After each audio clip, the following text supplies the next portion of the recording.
Hey guys, welcome back to Sartaj sir की क्लास। भाई साहब, लाइफ में ना बड़ी बड़ी चीजें नहीं बल्कि छोटी छोटी चीजें प्रॉब्लम क्रिएट करती है और परेशान करती है। अब इंग्लिश भी उनमें से एक ही है। बड़े बड़े सेंटेंस तंग नहीं करेंगे, चलो ठीक है, रट्टा पट्टा मार के बोल लेंगे, लेकिन ये जो छोटे छोटे शब्द होते हैं ना, as if, what if, even, though, फो, लो, क्या है, तो ये जो होते हैं ना, ये समझ में नहीं आते इनका यूज कैसे करना है, कहां लगाना है, कहां फिट करना है और इनको सेंटेंस में कैसे प्रयोग करेंगे। बट डोंट वरी, आज की क्लास बहुत खास है क्योंकि आज मैं आपके लिए एक दो नहीं बल्कि 15 ऐसे छोटे छोटे टुच्चे टुच्चे से मुच्चे मुच्चे से शब्द, वर्ड्स, फ्रेजेस, जो भी आप कहना चाहते हैं, मुझे इंग्लिश कम आती है वो कह लो, लेकिन आज मैं आपको न सिर्फ इनकी हिंदी बताऊंगा बल्कि रूल्स के साथ आपको समझाऊंगा, आई मीन एग्जाम्पल के साथ आपको समझाऊंगा कि आप इन्हें बाकी के वाक्यों में अपनी जिंदगी में कैसे इस्तेमाल कर सकते हैं। अब ये छोटे छोटे मगर मोटे मोटे सेंटेंसेस सीखने के लिए इस वीडियो का एंड तक जरूर देखिएगा। आगे बढ़ने से पहले चैनल को सब्सक्राइब कर लीजिए ताकि रोज आने वाली वीडियोस की नोटिफिकेशन आपको बिल्कुल टाइम पर मिल जाए। तो चलिए शुरुआत करते हैं इस वीडियो की। और आज के दिन में आपको सिखाता हूं छोटे छोटे से इंग्लिश के वर्ड्स जो बड़ी बड़ी प्रॉब्लम क्रिएट करते हैं और मत्ता खराब हो जाता है, इंग्लिश पर से उठ जाता है भरोसा, लेकिन अब नहीं उठेगा। अब मैं आपको इन्हें बड़ी ही आसान भाषा में देसी स्टाइल में समझाऊंगा और आपके ये भेजे में घुस जाएंगे। गोबर भरा है, अबे भैया फिर भी घुस जाएंगे, तुम टेंशन मत लो, तुम सही टीचर के पास आए हो। पहला वाला सुनो, पहला है एज। एज, ये ससुरा एस लिखा है लेकिन हमें इंग्लिश जो है ज्यादा ही उल्टा सीधा मतलब दिखा रही है कि ना इसे एज पढ़ो, तो करंट के साथ बोलना एज। एस नहीं, उसका तो कुछ और ही मतलब होता है। हाँ, एज इसका हिंदी में मतलब होता है जैसा कि, जैसा कि। अब आप ढेर सारे से सेंटेंस सोचो अपने दिमाग में जिसकी शुरुआत या जिसके बीच में, जिसके एंड में जैसा कि आ रहा हो। जैसा कि तुम जानते हो, जैसा कि वो मेरा भाई है, जैसा कि आज बारिश होगी ऐसा लग रहा है, जैसा कि मैं पास तो हो ही गया हूं कैसे ना कैसे नकल पकड़ मार के। अब यहां पे हर जगह जैसा कि के लिए आप एज लगाएंगे। एक एग्जांपल लेते हैं, जैसा कि तुम जानते हो, जैसा कि तुम जानते हो कि मैं कितना अमीर हूं, ठीक है, कच्चा भी फटरा भी। तो जैसा कि तुम जानते हो, as you know, as you know. तो जैसा कि के लिए एज, अब तुम जानते हो, यू नो हो गया। अब आप बनाइए, जैसा कि मैं जा रहा हूं, एज आई एम गोइंग, जैसा कि वो आ रहे हैं, एज ही इज कमिंग। जैसा कि तुमने अभी लाइक नहीं किया, अच्छा वीडियो शुरू हुई है अभी, चलो कर देना, लाइक कर देना, पर बिना करे मत जाना, बल्कि अभी कर दो। अब नेक्स्ट वाला देखिए, और भैया नेक्स्ट वाला है एज इफ। अब ये एज अकेला था, अब इसकी शादी हो गई, ब्याह हो गया इसका इफ के साथ, अब ये जोड़े में आ गए एज इफ। अब एज इफ का क्या मतलब होता है? एज इफ का मतलब होता है ऐसा लगा जैसे, ऐसा लगा जैसे। अरे उसने मुंह खोला, ऐसा लगा जैसे खाई जाएगा। अरे यार वो आ रहा था, ऐसा लगा जैसे मुझे पीटने ही आ रहा है। अरे तुम मुझे घूर रहे हो यार, ऐसा लगा जैसे तुम तो यार गुस्सा हो मुझसे। तो हर जगह वहां पे एज इफ ठूस देंगे। अब जैसे मुझे कहना है वो मुंह खोल रहा था, ऐसा लगा जैसे खाना भूखा है, वो है ना, वो मुंह खोल रहा था, ऐसा लगा जैसे वो बहुत भूखा है, तो इंग्लिश में कहेंगे he was opening his mouth as if he was very hungry. He was opening his mouth, वो अपना मुंह फाड़ रहा था, खोल रहा था। तो as if, ऐसा लगा जैसे, ऐसा मानो जैसे he was hungry, कि बहुत भूखा हो वो, तो ऐसे बना दिया, कुछ भी मैंने लपेट दिया, बस एग्जांपल दिमाग में नहीं आ रहा था। अब तुम बना लो ना यार, है ना, देखो कितने अच्छे बच्चे हो तुम। और नेक्स्ट वाला देखे, और भैया नेक्स्ट वाला है व्हाट इफ। व्हाट इफ, अच्छा ये इफ का क्या डाइवर्स हो गया क्या, एस के साथ अब इसके साथ चिपक गई। What if. अब व्हाट इफ सुनो क्या होता है। व्हाट इफ का हिंदी में मतलब होता है क्या हो अगर, क्या हो अगर, या कैसा लगेगा अगर, क्या होगा अगर, ऐसे। क्या हो अगर पृथ्वी घूमना बंद कर दे, अरे भैया ग्रेविटी खत्म हो जाएगी, हम तो उड़ जाएंगे। नहीं, कुछ और लेते हैं। क्या हो अगर मैं 2-3 दिन क्लास ही ना लूं, तुम नया ट्यूशन ज्वाइन कर लोगे, ये भी नहीं, ये भी नहीं। क्या हो अगर जो है हम पानी में नमक मिलाएं। क्या होगा अगर कल मैं पार्टी में ना जाऊं। क्या होगा अगर कि मैं आपसे बार बार लाइक करने के लिए बोलूं, बेसब्री से खरीदोगे, फिर तो कहेंगे अरे सर इतनी बेसब्री से क्यों बोल लो, कर दिया। तो उसके लिए हम व्हाट इफ लगाते हैं। तो चलिए बना लेते हैं, क्या होगा अगर कल मैं पार्टी में ना आऊं, है मेरे बिना कुछ ऐसे कि पार्टी बंद तो नहीं होगी ना, क्योंकि मुझे कहीं जाना पड़ सकता है। क्या होगा अगर मैं कल पार्टी में ना आऊं, what if I don't come in the party tomorrow. What if, क्या होगा अगर I don't come in the party या टू द पार्टी टुमारो, कल मैं अगर पार्टी में ना आऊं। तो इस तरह से आप व्हाट इफ का प्रयोग कर सकते हैं। और नेक्स्ट वाला देखिए भैया, नेक्स्ट वाला है इवन। इवन, अब ये तो बहुत छोटा सा भले ही है लेकिन बहुत काम का है। इवन के वैसे मुख्यतः दो मतलब होते हैं, एक तो होता है तक और दूसरा भी होता है, लेकिन देखा जाए तो दोनों आपस में एक दूसरे के इर्द गिर्द घूमते रहते हैं। समझोगे नहीं, मैं समझाता हूं, एग्जांपल देकर समझाता हूं। अब कहीं पर भी तक आए या भी आए, जैसे मैं तक जानता हूं, हाँ, ये नहीं है कि अब किसी को पता नहीं है, अरे मुझे तक पता है, मैं तक जानता हूं। तो यहां तक लगा लो या भी लगा लो, सेंटेंस ऐसा ही रहेगा, मैं भी जानता हूं। ऐसा नहीं किसी को नहीं पता है, मैं तक जानता हूं। सचिन तक क्रिकेट खेल सकता है। सचिन नहीं, सचिन तो खेलता ही है। हाँ, अक्षय कुमार तक क्रिकेट खेल सकता है। हाँ, कभी सोचो डांस ही कर सकता है वो। ऐसे जहां पर भी तक आए और या भी आए तो आप वहां पे इवन लगा सकते हैं। जैसे मैं कहूं मैंने तक खाना नहीं खाया। हाँ, किसी ने तो खाया नहीं, मैंने तक नहीं खाया, छुआ नहीं खाना, ऐसे आ गया, फूका हुआ रिलेटिव हूं मैं। तो मैंने तक खाना नहीं खाया, मैंने भी खाना नहीं खाया। Even I did not eat the food, even I did not eat the food. अब आप बनाइए, मैंने तक नहीं देखा, even I did not see, मैं तक नहीं जाऊंगा, even I will not go. मैंने बात तक नहीं की उससे, even I did not talk to him. ऐसे तो इवन, तक या भी। और नेक्स्ट वाला देखिए भैया, नेक्स्ट वाला है दो। दो ला, दो भैया, फीस दो। अरे तुम तो फीस नहीं दोगे ना, लाइक कर दो। चलो खैर, इसे भी दो कहते हैं। अब ये इसकी स्पेलिंग पे थाउ थुआ ऐसी कुछ मीनिंग बन रही है, लेकिन इंग्लिश है ना थोड़ी घुमाने वाली है, इसे दो पढ़ते हैं। इसका एक और भैया है ऑल्दो। अब लेकिन हम दो के बारे में बात करेंगे क्योंकि लगभग सिमिलर मतलब है। दो का मतलब होता है हालांकि। हालांकि, हालांकि वो अमीर है लेकिन एक नंबर का कंजूस है। हालांकि मैच तो जीत गए लेकिन भैया भारी पड़ गया उन्हें। हालांकि आप पढ़ तो रहे हो लेकिन लाइक नहीं करा अभी तक आपने। हालांकि जहां पर भी लगाना है तो आप ऑल दो या दो का प्रयोग कर सकते हैं। जैसे हालांकि वो अमीर है लेकिन भैया कंजूस एक नंबर का है। हालांकि वह अमीर है, दो he is rich but he is a माइजर। हालांकि वो बहुत ज्यादा अमीर है, दो या ऑल्दो ही इज रिच, वो बहुत अमीर, एक अमीर इंसान है, बट लेकिन ही इज अ माइजर, वो एक माइजर। माइजर मतलब होता है कंजूस मक्खी चूस। चलो साथ साथ कंजूस की इंग्लिश आ गई तुम्हें, तो ऐसे आप बना सकते हैं। अब आप बनाओ, हालांकि इतनी देर से देख रहे हो लेकिन कहना नहीं सुन रहे हो, बार बार लाइक मारो।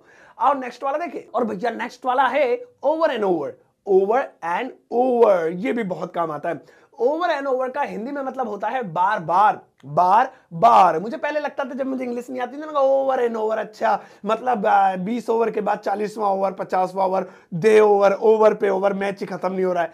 फिर अंग्रेजों ने मुझे बुलाया पर्सनली और बहुत धूना, फिर मुझे बताया ओवर एंड ओवर मतलब बेटा बार बार। तो अब आप भी याद रखिएगा, मैं बार बार जाऊंगा, अगेन एंड अगेन भी यही होता है, I will go over and over. बार बार बुला रहा है, he is calling me over and over, मैं बार बार नहीं जाऊंगा, I will not go over and over. ऐसा आप बनाइए। जैसे तुम बार बार क्यों बोल रहे हो, बीच में क्लास चल रही है ना, चुपचाप बैठ जाओ। Why are you speaking over and over, है why are you speaking, why are talking over and over. तो ऐसे आप different of the sentences you can translate with the help of over and over. Commentary कर दी। और next वाला देखिए, और भैया नेक्स्ट वाला है एट लीस्ट। एट लीस्ट, अब ये बहुत बढ़िया है। इसका हिंदी में मतलब होता है कम से कम। कम से कम, कम से कम अपना नाम तो बता दो, कम से कम वीडियो को तो लाइक कर दो, अरे कम से कम एक कमेंट ही कर दो, कम से कम उसे तो बुला लो। तो ये जितनी भी बार आ रहा है ना कम से कम, यहां पर आप एट लीस्ट बताएंगे, लगाएंगे। जैसे कम से कम अपना नाम ही बता दो, भैया नाम बता दो, क्या नाम है तुम्हारा, तुम तो जा ही रहे हो, कम से कम अपना नाम तो बता दो। At least tell me your name, at least tell me your name. अब आप बनाइए, कम से कम खाना तो खा लो, एटलीस्ट ईट द फूड, कम से कम बात तो कर लो मुझसे, एटलीस्ट टॉक टू मी। ऐसे है ना, बढ़िया। और नेक्स्ट वाला देखिए, और भैया नेक्स्ट वाला है इन बिटवीन।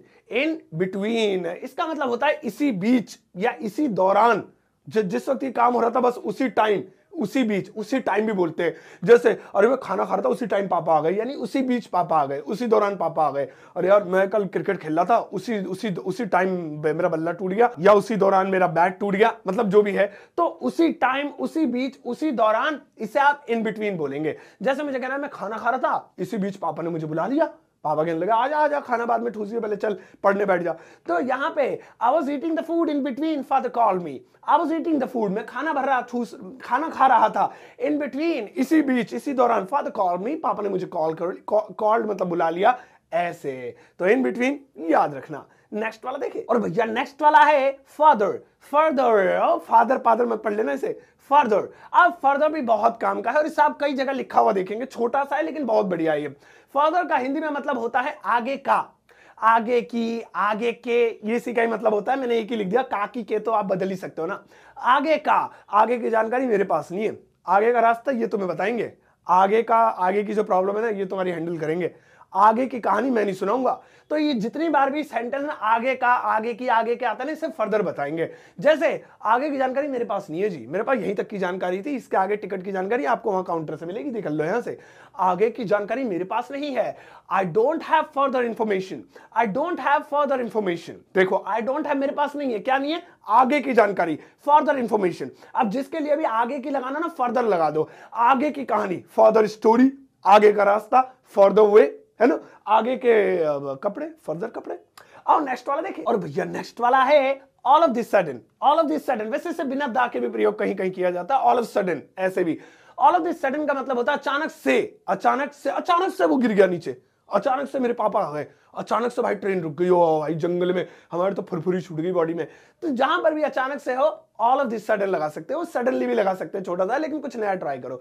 जैसे कि मुझे बोलना है अचानक से पुलिस आ गई, अचानक से पुलिस आ गई, तो इसे बोलेंगे all of this sudden police came, all of this sudden police केम। अचानक से वो गिर गया, all of this sudden he fell down, अचानक से तुम भाग गए, all of this sudden you run away, ऐसे। और नेक्स्ट वाला देखिए, और भैया नेक्स्ट वाला है मोर ओवर। मोर ओवर, अब इसमें मोर मोरनी दोनों आ रहे हैं, मोरनी नहीं आ रही, मोर ही आ रहा है। मोर ओवर इसका मतलब होता है इसके अलावा, इसके अलावा, अपार्ट फ्रॉम दैट, ये की मतलब है। अब इसके अलावा जैसे कि मैं हिंदी बोल सकता हूँ, इसके अलावा मैं इंग्लिश बोल सकता हूँ, अब और भी 40-50 लैंग्वेजेस जानता हूँ। और या फिर भैया मैंने मुंबई देखी है, इसके अलावा मैंने दिल्ली भी देखी है, जयपुर भी देखा है। तो जहां पर भी इसके अलावा है तो मोर ओवर लगाएंगे। जैसे मुझे कहना है इसके अलावा मैं क्रिकेट खेल सकता हूं, तो कोई चीज बताई होगी कि ये खेल सकता, अब आगे कह रहा है इसके अलावा ये चीज छोड़ दो, अब मैं क्रिकेट भी खेल सकता हूं। More over I can play cricket, more over I can play cricket, यानी इसके अलावा मैं क्रिकेट खेल सकता हूं। तो ऐसे आप इसे प्रयोग कर सकते हैं। नेक्स्ट वाला देखिए, और भैया नेक्स्ट वाला है लाइकवाइज। लाइकवाइज है, ये मैंने अपने शॉर्ट वीडियो में कितनी बार बताया होगा, लेकिन एक बार फिर सुन लो, अगर आपने सुना नहीं सुना तो नया हो जाएगा। लाइकवाइज का मतलब होता है बिल्कुल ऐसे ही, बिल्कुल ऐसे ही, बिल्कुल ऐसे ही बात कर रहा था वो, जैसे ही बात कर रहा है बंदा, बिल्कुल ऐसे ही उसने मुझे पैसे दिए थे, बिल्कुल ऐसे ही मैंने कार देखी थी, बिल्कुल बिल्कुल ऐसा ही मैंने चेहरा देखा था, बिल्कुल ऐसे ही कपड़े पहने हुए था वो, बिल्कुल ऐसा ही, बिल्कुल ऐसी ही, बिल्कुल ऐसे ही, बिल्कुल ऐसो ही। ऐसा नहीं होता, तो जो भी है ये आप चेंज कर लेना, बिल्कुल ऐसे ही। जैसे जो है उसके पास ना बिल्कुल ऐसी कार है, बिल्कुल सेम टू सेम डिट्टो, ये भी होता है सेम टू सेम डिट्टो, इसका मतलब भी ये होता है, लेकिन हम इन दोनों को यूज नहीं करेंगे, हम लाइकवाइज का यूज करेंगे। उसके बाद बिल्कुल ऐसी ही कार है, he has likewise car, he has likewise car, या कार लाइकवाइज, आप इसको लास्ट में भी यूज कर सकते हैं, depends upon the situation. Well I don't want to tell more information about this, but by the way next वाला देखिए, और भैया नेक्स्ट वाला है अदरवाइज। अदरवाइज इसका हिंदी में मतलब होता है वरना।